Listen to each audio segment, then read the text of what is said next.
नमस्कार, स्वागत है आपका जागरण बिजनेस पर और मैं हूं आपके साथ मोहिनी त्यागी। 1 फरवरी को देश की वित्त मंत्री निर्मला सीतारमण ने साल 2023-24 का बजट पेश किया था, जिसमें इनकम टैक्स में रियायत से लेकर महिलाओं, किसानों और वरिष्ठ नागरिकों के लिए भी काफी अच्छे बदलाव किए गए। और अब उत्तर प्रदेश में बजट पेश हुआ है। बता दें कि ये योगी सरकार के दूसरे कार्यकाल का दूसरा बजट है। इस बार के बजट में सरकार युवाओं, महिलाओं, किसानों और कामगारों को साधने पर नजर आई, यानी कि उन्हें साधती हुई नजर आई है। कई योजनाओं में अगले साल होने वाले लोकसभा चुनाव का दबदबा भी देखने को मिला। यूपी के वित्त मंत्री सुरेश कुमार खन्ना ने सुबह 11 बजे विधानसभा में बजट पेश किया। इस बजट में भाजपा के चुनावी घोषणा पत्र के ऐलानों को भी जगह दी गई। बता दें कि बजट का आकार 6,90,242 करोड़ 43 लाख रुपए है। इसके साथ ही जनता को महंगाई से राहत देने के लिए योगी सरकार ने पेट्रोल डीजल पर वैट भी कम किया है। वहीं प्रदेश में इंफ्रास्ट्रक्चर पर बड़ा निवेश किया गया है। यही कारण है कि आने वाले समय में 21 एयरपोर्ट वाला यूपी देश का पहला राज्य होगा। इसके अलावा प्रदेश के छात्र छात्राओं को टैबलेट और स्मार्टफोन के लिए 3600 करोड़ रुपए देने का ऐलान किया गया है। वहीं इनक्यूरेबल डिजीजेस के ट्रीटमेंट के लिए 100 करोड़ रुपए की व्यवस्था प्रस्तावित है। वहीं अगर अलग अलग शहरों की बात करें तो उनके विकास के लिए भी बड़े ऐलान हुए हैं। वाराणसी गोरखपुर के बीच मेट्रो के लिए 100 करोड़ रुपए का ऐलान किया गया।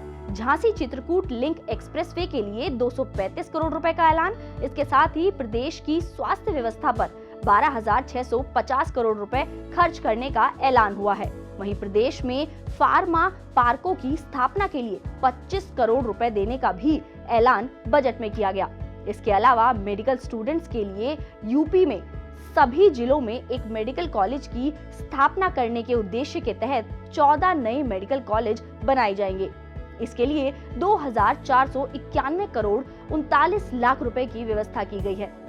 बजट में लखनऊ विकास क्षेत्र और प्रदेश की सभी डेवलपमेंट अथॉरिटीज के डेवलपमेंट और सिटी एरिया में इंफ्रास्ट्रक्चर फैसिलिटीज बढ़ाने और वाराणसी और बाकी शहरों के रोपवे सेवा विकसित का भी प्रस्ताव दिया गया है। कानपुर मेट्रो रेल परियोजना के लिए वित्त वर्ष 2023-24 में 585 करोड़ रुपए की बजट व्यवस्था का प्रस्ताव है।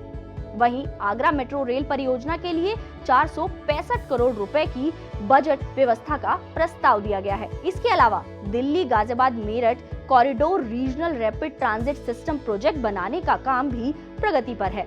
वित्तीय वर्ष 2023-24 में 1306 करोड़ रुपए की व्यवस्था का प्रस्ताव है इसके लिए।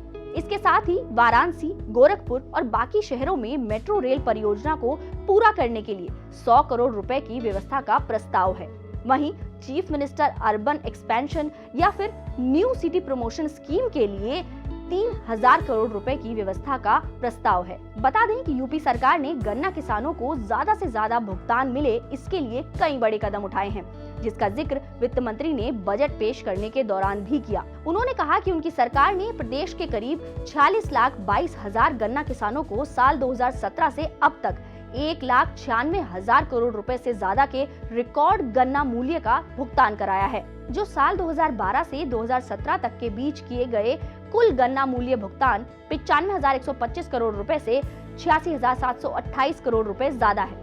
गन्ने की पैदावार में भी 1,08,75 टन प्रति हेक्टेयर की बढ़त से किसानों की आय में करीब 349 रुपए प्रति क्विंटल की दर से 34,656 रुपए प्रति हेक्टेयर की बढ़ोतरी हुई है। इसके अलावा गन्ने के साथ ही इंटरक्रॉपिंग खेती में कृषकों को करीब 25% की एक्स्ट्रा इनकम भी हुई है। तो चलिए इसके अलावा बजट में क्या खास रहा उस पर भी एक बार चर्चा कर लेते हैं। आपको बता दें कि प्रधानमंत्री किसान सम्मान निधि योजना के तहत साल 2022 से 2023 में अब तक 51,649 करोड़ रुपए से ज्यादा की धनराशि किसानों के बैंक खातों में भेजी जा चुकी है। किसानों के निजी नलकूपों के क्षतिग्रस्त परिवर्तकों को निर्धारित समय पर बदला जा रहा है। इसके साथ ही प्रदेश के डार्क जोन में किसानों को निजी नलकूप कनेक्शन देने पर लगे प्रतिबंध को भी हटाने से 1 लाख किसानों को फायदा हुआ है। इसके साथ ही यूपी के वित्त मंत्री ने ये भी कहा कि स्वामी विवेकानंद युवा सशक्तिकरण योजना के पात्र छात्र छात्राओं को टैबलेट और स्मार्टफोन देने के लिए कारोबारी साल 2023-24 के बजट में 3600 करोड़ रुपए की व्यवस्था भी प्रस्तावित की गई है। उत्तर प्रदेश के इंफॉर्मेशन टेक्नोलॉजी एंड स्टार्टअप नीति के लिए 60 करोड़ रुपए की व्यवस्था प्रस्तावित है। ग्रामीण इलाकों में यंग एंटरप्रेन्योर्स को एग्री टेक स्टार्टअप को बढ़ावा देने के लिए एग्रीकल्चर एक्सीलेटर फंड के लिए 20 करोड़ रुपए प्रस्तावित किए गए हैं। वित्त मंत्री सुरेश कुमार खन्ना ने अपने भाषण की शुरुआत प्रदेश की जीडीपी के बारे में बताने से की थी। उन्होंने कहा कि उत्तर प्रदेश 24 करोड़ की देश की सबसे ज्यादा जनसंख्या वाला राज्य यूपी न केवल भारत का सबसे बड़ा कंज्यूमर एंड लेबर बाजार है, बल्कि गंगा के उपजाऊ मैदानों के किनारे प्रदेश में एबंडेंट नेचुरल रिसोर्सेज भी मौजूद हैं। देश की जीडीपी में प्रदेश का योगदान करीबन 8% से भी ज्यादा है। इसके साथ ही उन्होंने ये भी कहा कि साल 2021-22 में प्रदेश की जीडीपी में 16.8% की बढ़ोतरी दर्ज की गई है, जो कि देश की विकास दर से भी ज्यादा है।